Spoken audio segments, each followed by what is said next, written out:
کربلا اسلام کی تاریخ کا وہ مقدس میدان جہاں تلواریں بھی بولیں اور خون بھی گواہی دیتا رہا۔ یہ صرف ایک جنگ نہیں تھی، یہ حق اور باطل کا فیصلہ تھا، اور اس فیصلے کے بیچ ایک ایسی شخصیت کھڑی تھی جس کا نام صدیوں تک وفا کی پہچان بن گیا۔ حضرت عباس شیر خدا امام علی کے فرزند اور سیدہ ام البنین کے لال تھے۔ بچپن سے ہی ان کے چہرے پر شجاعت، آنکھوں میں وفاداری اور انداز میں علی کی جھلک نظر آتی تھی۔ اسی لیے امام حسین نے کربلا میں اپنا علم حضرت عباس کے ہاتھ میں دیا۔ یہ علم صرف جھنڈا نہیں تھا، یہ حق کی ذمہ داری تھی۔ 10 محرم کا دن، سورج بھی جیسے کربلا پر رحمت کی جگہ آگ برسا رہا ہو۔ 3 دن سے پانی بند تھا، خیموں میں بچوں کی آوازیں پیاس سے بھر چکی تھیں۔ حضرت سکینہ اپنی چھوٹی سی مشق لے کر بار بار کہتی تھیں کہ چچا عباس، پانی۔ یہ الفاظ عباس کے سینے پر تلوار سے زیادہ بھاری تھے۔ امام حسین نے بھائی کی طرف دیکھا اور فرمایا، عباس، تم میرے لشکر کے علمدار ہو، لیکن اگر ممکن ہو تو بچوں کے لیے پانی لے آؤ۔ حضرت عباس نے اجازت لی، گھوڑے پر سوار ہوئے، علم اٹھایا اور فرات کی طرف بڑھ گئے۔ دشمن نے روکا، لیکن عباس کا نام ہی کافی تھا۔ ان کی شجاعت دیکھ کر لشکر کے لشکر پیچھے ہٹ گئے۔ آخر عباس فرات کے کنارے پہنچ گئے۔ پانی بالکل قریب تھا۔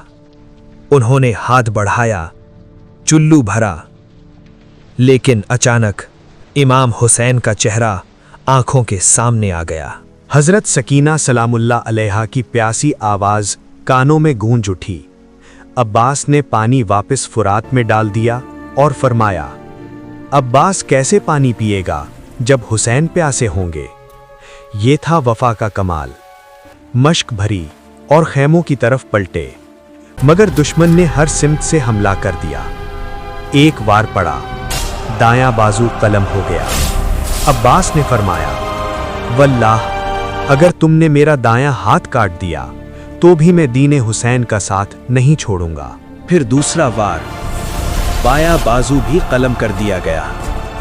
مشق دانتوں سے پکڑ لی اور علم سینے سے لگا لیا، مگر ظالموں نے تیر برسائے۔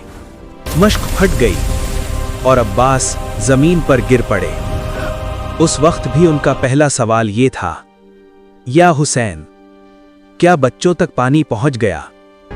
امام حسین دوڑتے ہوئے آئے اور بھائی کا سر گود میں رکھا۔ آنکھوں سے آنسو بہتے ہوئے فرمایا، عباس، اب میری کمر ٹوٹ گئی۔ یہ الفاظ امام حسین علیہ السلام نے کسی اور نے نہیں فرمائے۔ حضرت عباس علیہ السلام کی شہادت صرف ایک فوج کا گرنا نہیں تھی، یہ کربلا کی روح کا زخمی ہونا تھا۔ آج بھی جب وفا کا ذکر ہوتا ہے تو دنیا کے ہر کونے سے صرف ایک نام ابھر کر آتا ہے، غازی عباس علمدار علیہ السلام۔ انہوں نے ہمیں سکھا دیا کہ وفا کا مطلب صرف ساتھ دینا نہیں، بلکہ آخری سانس تک ساتھ نبھانا ہوتا ہے۔